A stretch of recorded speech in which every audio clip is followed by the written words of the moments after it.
Muy buenos días a todos, bienvenidos a este tiempo de Pascua que estamos disfrutando en la presencia del Señor. Yo les invito a acercarse a Isaías capítulo 53, porque allí nos encontraremos con recuerdos, pero recuerdos del futuro. Este capítulo es la descripción en segunda persona de la pasión de Jesucristo en Pascua. Es el testimonio de alguien que justamente fue testigo presencial de la muerte de Jesús. Pero aún más, nos va a contar de su nacimiento, aún más de su resurrección y aún de su coronación y exaltación. Pero ¿cómo es posible? ¿Cómo es posible si Isaías 53 se escribió cientos de años antes que Jesús muriera? Es que había una persona, solamente una, que tenía la facultad de estar presente en el momento en que Jesús expira y estar escribiendo al mismo tiempo en el período de Isaías. ¿Cómo es posible? Solo es posible pensando que esa persona es justamente Dios, el único Dios verdadero.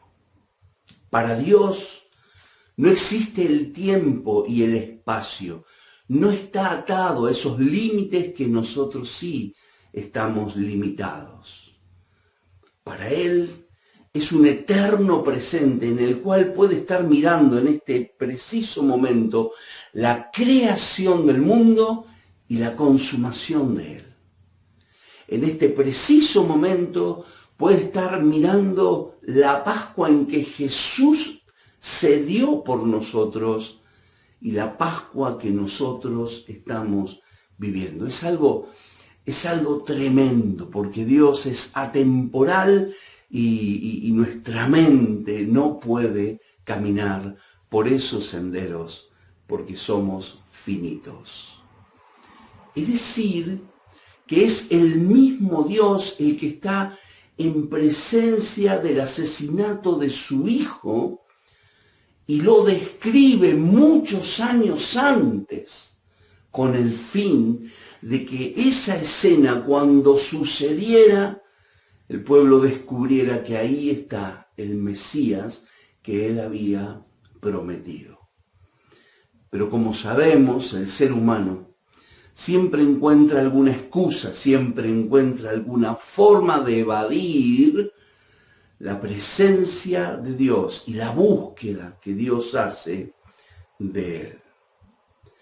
Este texto parece una pericia por los detalles, por la profundidad, y conmueve verdaderamente compararlo con lo que sucedió después. Isaías 53 nos va a descubrir 10 momentos, 10 instantes fundamentales de la vida de Jesús, que después cuando Él vino a la tierra, los vivió casi cronológicamente perfecto y con un recorrido que realmente impacta. Por supuesto que no podremos dar cuenta de los 10 momentos que nos describe Isaías, pero sí miraremos alguno de ellos para asombrarnos de cómo Dios describió el tiempo de Jesús y su experiencia en esta tierra. Y los demás, ustedes seguramente los encontrarán en una profunda lectura del texto. Por ejemplo, nos habla de su nacimiento. Versículo 2. Creció en su presencia como vástago tierno, como raíz de tierra seca. No había en él belleza ni majestad alguna.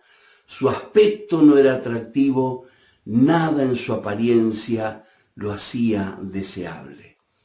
Un nacimiento anónimo, insignificante, sin ningún tipo de realeza ni de honra, y un nacimiento riesgoso. Podría vivir, podría morir como un brote tierno en una tierra seca. Y todos sabemos los riesgos que corrió la vida de Jesús en los primeros años de vida.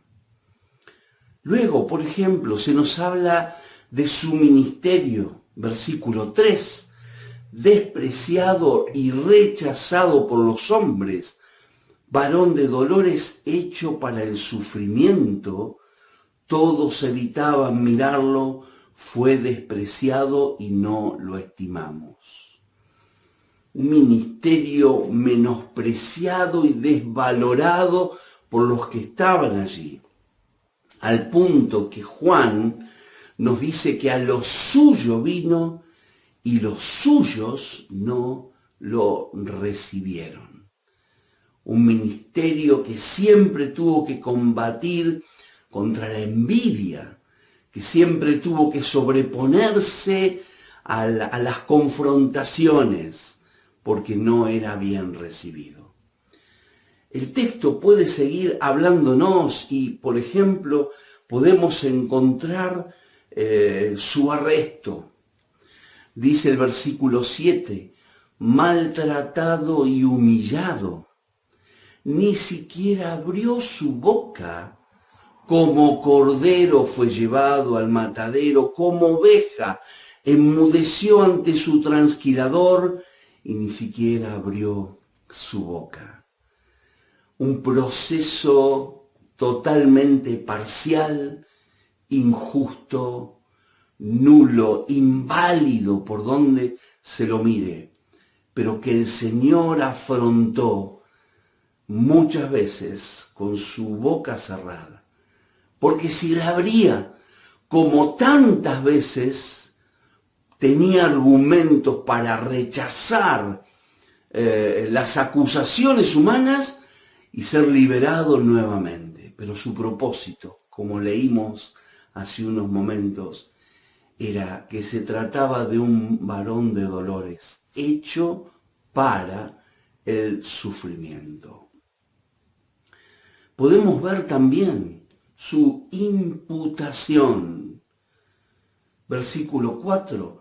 Ciertamente Él cargó nuestras enfermedades, soportó nuestros dolores, pero nosotros lo consideramos herido, golpeado por Dios y humillado. Todos andamos perdidos como ovejas, cada uno seguía su camino, pero el Señor hizo recaer sobre Él la iniquidad de todos nosotros. A Él se le imputó, se le atribuyó nuestros pecados, nuestras acusaciones. Fue incriminado con nuestras fallas y errores. Se lo inculpó de todo lo que nosotros habíamos hecho. También nos habla el texto respecto a sus heridas. El versículo 5 dice, Él fue traspasado por nuestras rebeliones, molido por nuestras iniquidades. Sobre Él recayó el castigo, precio de nuestra paz, y gracias a sus heridas fuimos sanados. Esas espaldas laceradas, esa cabeza horadada por las espinas, sus manos y sus pies, fueron tormentos que trajeron paz a la humanidad. Fueron tormentos que pueden darte paz ahora si crees que Jesús no murió en vano, no sufrió en vano, sino que lo hizo por vos. Dice, molido por nuestras iniquidades. La palabra moler habla de aplastar algo totalmente, como se hacía con la uva en los lagares para que de allí corriera el mosto y el jugo de la uva bajo la presión. Así también nuestro Señor recibió toda esa presión por cada uno de nosotros. Por supuesto, Isaías no va a excluir la muerte. Versículo 8.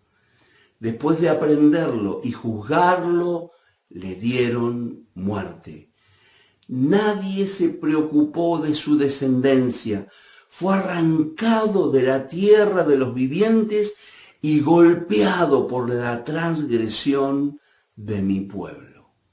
Fue arrancado, ya no era un tierno brote en una tierra seca, ya se trataba de un árbol fuerte y fue arrancado, y la idea ahí es algo sacado de raíz, cortado, hachado.